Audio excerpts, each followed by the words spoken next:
Hi, my name is Ashley Atwood. I am a doctoral student at Regent University.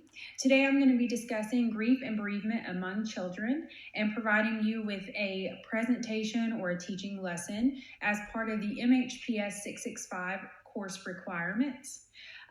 Not only am I going to discuss, it's going to be a very general grief and bereavement topic, but I want for this presentation to more narrowly focus on magical thoughts or magical thinking. And we will dig into this a little bit further in the presentation.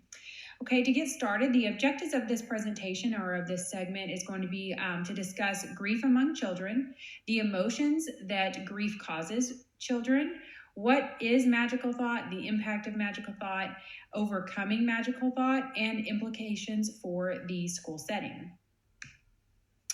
Here are a couple of background facts. Approximately 4 to 5% of young children experience, or young people experience the death of a close friend or relative before the age of 15. In addition to that, 1 in 10 adolescents, meaning ages 10 to 18, are grieving the death of a close loved one. This doesn't mean that it has to be the death of a relative. It could be a close friend, a family friend, it could be a pet, it could be a teacher, just someone that the student or the child feels close to at some level. These facts come from a research study conducted by Palmer, Savier, and Torsch in 2016, in which they reviewed kind of the impact of grief among children, but more so than that, they really dove into how school psychologists can help these students in the school setting, and really looked at what implications it's had for the school setting from that school psychologist perspective. Emotions of grief experienced by children.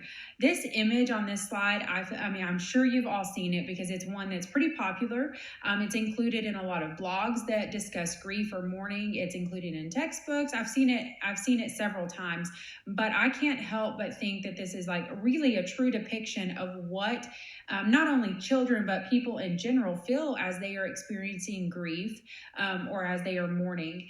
Our emotions are so up and down. There are highs and there are lows. It's basically like a roller coaster. So this big tangled ball of emotions, I feel like, is a true depiction of what we go through, because each day presents a new emotion, a new feeling, a new thought. Fogarty describes normal grief emotions as being those things that help a child continue to grow and conduct a healthy mourning process. These grief emotions are what is represented in this picture. I'm not going to discuss all of these, but we will focus on a few of them.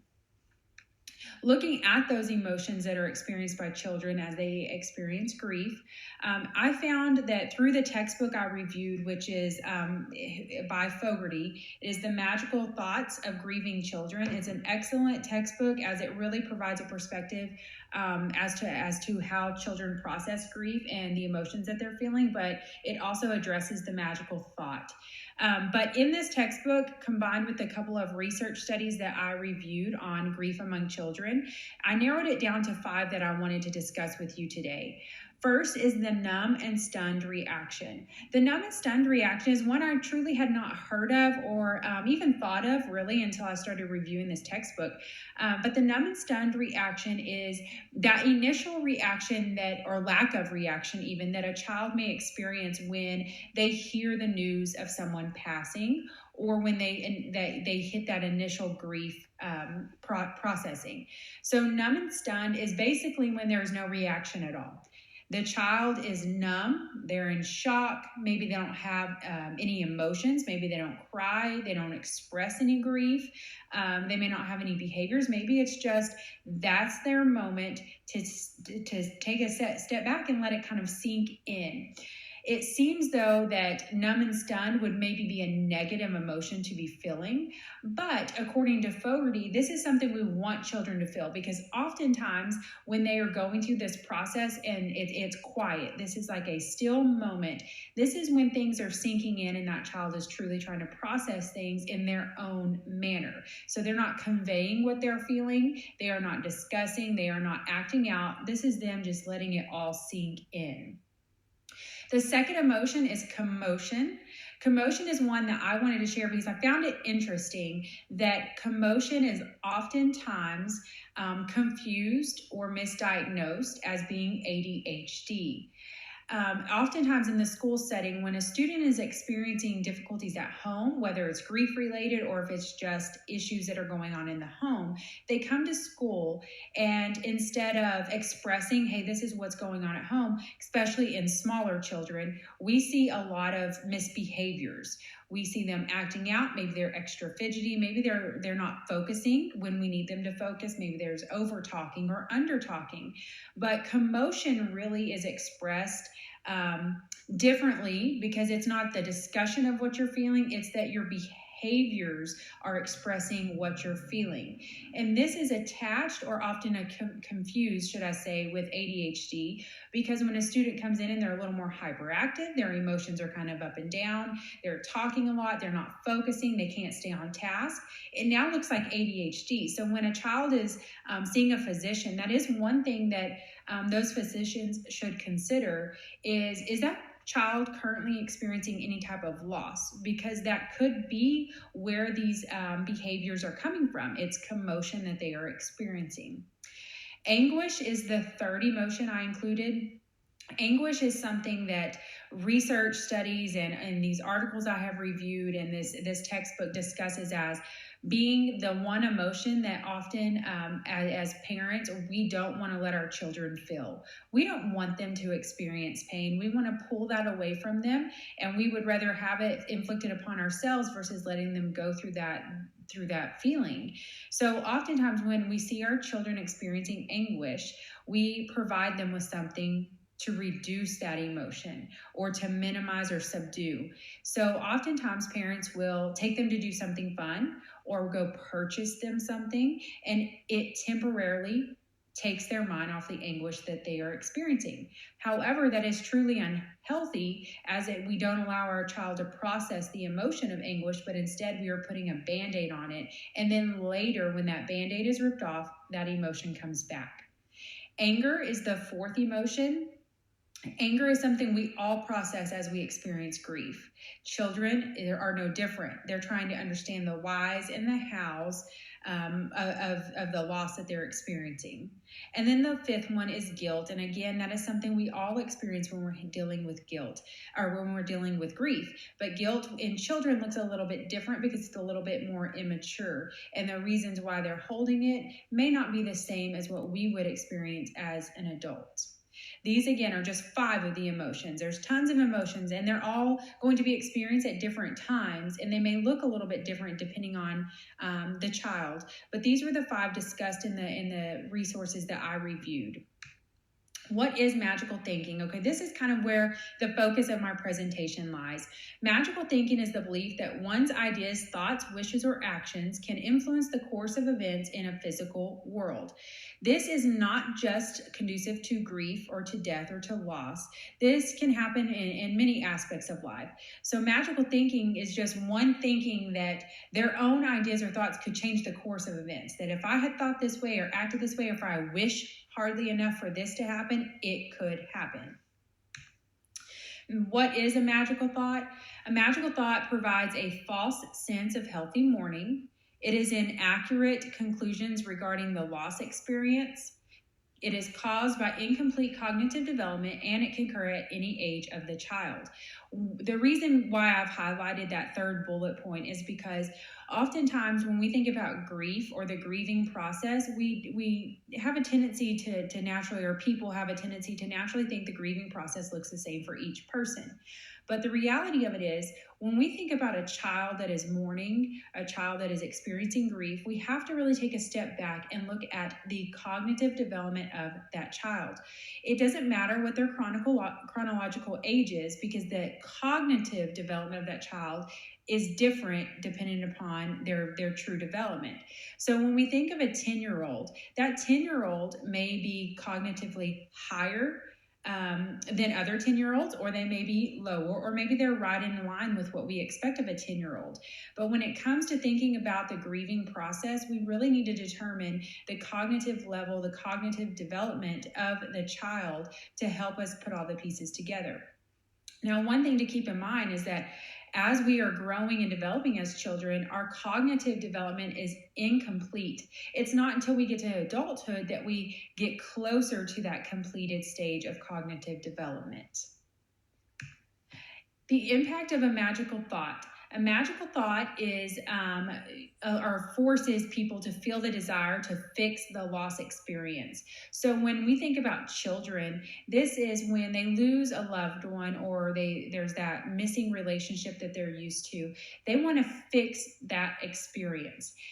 This can also look like a child whose father has passed away, and they see their mother hurting and their siblings hurting.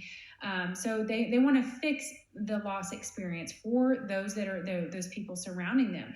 And instead of them being sad, maybe the child's going to act out a little bit to distract from those sad feelings, or maybe they're constantly going to be acting out in a way that seeks attention or takes attention off of the sadness that those around them may be feeling and puts it onto them.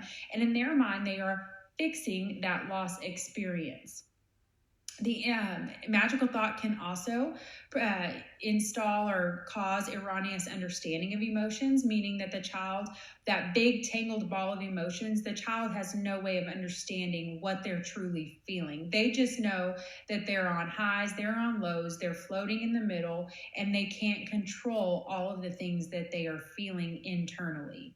Some examples of magical thought would be one, death because a child has spread germs. And what I mean by this is, let's say a child's grandfather passes away from a terminal illness or a disease of some sort, and that child maybe 2 weeks prior went and visited the grandfather, but when he did, the child may have had a cold.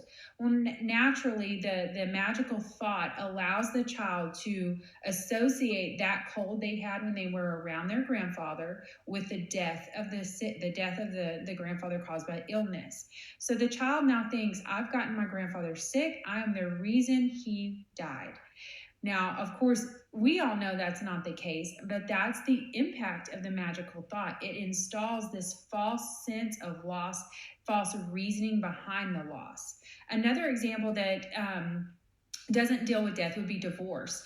When a child hears their parents constantly bickering, and if their name is brought up in those arguments, that child naturally wants to think or blame themselves for being the cause of the divorce. So this goes in many different directions, not just the death of someone, but also divorce or that loss of relationship in general. The child has trouble processing what's taking place, so instead allows these magical thoughts to sink in, which we all know are false, but the child allows himself to believe these false or magical thoughts. Magical thoughts can increase the risk of personality disorder, which is directly associated with the model of magical thought. This is the model of magical thought that is presented by James Fogarty in this textbook. So magical thoughts are those thoughts that we allow to sink into our minds that are false, but yet we start believing those things. As we believe these false thoughts, these magical thoughts, we start to develop cognitive distortions. So we now become a little distorted with our thinking, and we're still allowing these magical thoughts to sink in and brew within our brains and brew within our thoughts and emotions to where now we've developed these cognitive distortions.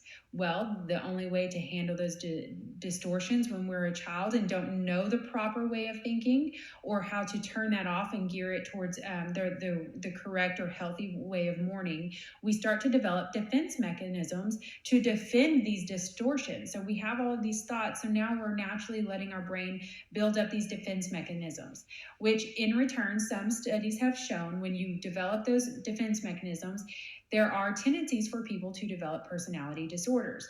Now, why this is so impactful in the realm of children, or when you think about children, is because going back to that cognitive development, they are not fully developed cognitively. They are in that incomplete cognitive development phase of their life. Well, as adults, when we experience grief, generally our personalities are already developed.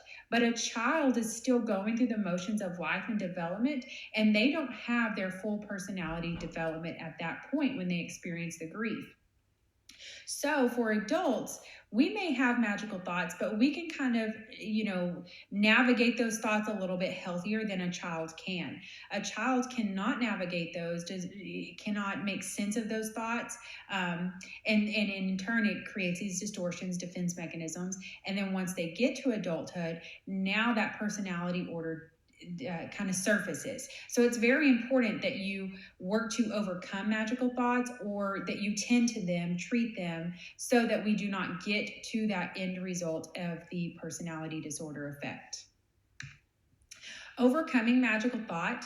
There are several things that are important for children to employ, or for those adults surrounding the child to encourage or employ or teach techniques for overcoming magical thought. First, we want to refrain from fueling the magical thought. Whether it's the child himself or the adults surrounding the child, we don't want to fuel the fire. We don't want to encourage the magical thinking. Instead of saying things like, it's okay, I understand why you're thinking that way, we want to correct it, and we want to be honest and open with the child as to why the death has occurred or why the divorce has occurred. We want to lay out all of that factual information so the child can start making sense of it all and refrain or tend to that magical thinking. Additionally, we want to work through the pain of grief. We want the child to experience pain, even if it's so troubling for you as mom or dad or the teacher or the counselor. We still want to encourage healthy pain emotions. We want to adjust to the environment without the person. So we want the child to navigate their new life with that person as a missing component. Instead of it just being a constant sadness, we need to help them grow and adjust to their new environment. We want them to build healthy relationships and avoid relationship replacing. So a relationship replacing would be if a child loses a grandparent, and maybe this is a grandparent they went to have ice cream with every Friday night. Well, now they have someone new, or just someone that's already currently in their life, and that child starts saying, okay, every Friday we're going to go have ice cream. Now they're trying to replace that ritual they had with that grandparent. But instead of doing that, we want to encourage, okay, on Fridays, let's go do something, or maybe not even on Fridays, on Tuesdays, we're going to go do something that is now our tradition. So they're building a healthy relationship with this person that's not replacing that relationship they had. They're just continuing to build new healthy relationships. And lastly, we want them to transform the relationship with the deceased person. We want them to begin to understand that the person was alive, they are now deceased, and we want them to work from past to present and be able to differentiate between past and present altogether. Application to the school setting. I've included this slide, or this portion of information, in this presentation because my background in counseling, I'm not a professional or a licensed counselor, I'm a certified school counselor. So for school counselors, it does not align with the ASCA, the American School Counseling Association, does not grant for school counselors to conduct long-term therapy for students. We are not licensed therapists, so our therapy is very restrictive to behavioral or cognitive type therapy, person-centered, so more of those general, not deep-rooted therapy techniques. So in the school setting, there are several things, because a lot of times what you see at home is different than what you see at school, or a lot of times children, when they see how sad their parents may be, when they're experiencing grief, children have a tendency to bottle up what they're feeling, but then when they get to school, it may be released. So for the school counselor, it's important that they provide a great amount of support for all stakeholders involved. Number one, it's important to support the child.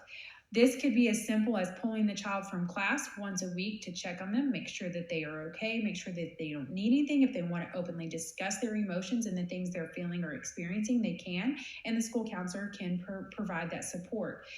In addition, the school counselor could initiate a small group counseling session. Perhaps this child is grieving the divorce of his parents. Well, that child may want to participate in a small group counseling session that is for students of divorce, students that are having anxiety over the divorce or just struggling altogether.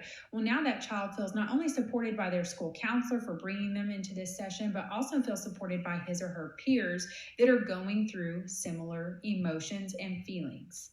In addition to this, the school counselor should support teachers and staff, which in turn support the child. So teachers and staff in one study that I reviewed were really demonstrating a lack of knowledge or self-efficacy in handling students that are grieving. Teachers often don't know what to look out for. And naturally, when a child comes and their behavior or their attitude is a little bit different, teachers tend to immediately think this is a behavior concern. When we need to train the teachers, so school counselors can train teachers and provide support and training for those teachers and staff members that are in direct contact with the student. Allow them to see, okay, here's what the emotions of a child may look like when they're going through grief or the grieving process, and here are some intervention strategies that we can employ. But another thing that school counselors can do is to communicate with the teachers, those children that may be experiencing something that has gone on outside the school setting but may impact their school work or their school behavior. It's important that the school counselors relay that information to those teachers as well without disclosing too much information, of course. And then lastly, supporting parents, which in turn also support the child. Supporting parents can look like asking the parents to come in and we meet with them and discuss kind of what we're seeing from the child while we're at school or while he's at school, progress he's making or not making. But another key aspect of supporting parents from the perspective of the school counselor is supplying these parents with the resources that are available to them and their child in the community, whether that's professional counseling, support groups, helplines. There's all sorts of resources out there that are available that oftentimes school counselors are aware of. So being that mediator or that messenger that connects parents to those resources that are available is another way of demonstrating support. Okay, so overall, grief among children can be complicated, but for the most part, to truly understand what the child's going through, you have to understand their cognitive developmental level and be able to relate that to these emotions that they may be feeling. It's up to us to help the child process the emotions that they're experiencing. They may not know what to call the emotions. Maybe they're calling it sad, but it's anger. It's up to us to help the child navigate those emotions in the most effective and healthy way.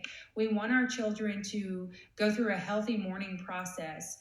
And in order to do that, we really need to speak honestly with them and to help them understand the reasons behind the loss. And when we do that, we reduce those magical thoughts and which decrease the chances of these negative things that may happen leading to a personality disorder. But just alone with that, when children feel these magical thoughts, they may tend to feel alone because they're allowing themselves to feel guilty and all of these other things due to that magical thought. So although these emotions that they may experience are healthy and normal, we want to help them navigate these emotions in the most healthy and effective manner so that we can tend to magical thinking, reduce the chances of an unhealthy mourning process, and increase the chances of a healthy mourning process. Here are the references for my presentation and for my studies overall. If you have any questions, you can send me an email. I've also posted a discussion board in which we discuss or I try to provoke your thoughts on the magical thinking of grieving children. I would love to hear your opinions and see what you think on that. But if you do have any questions, please feel free to email me. Thank you.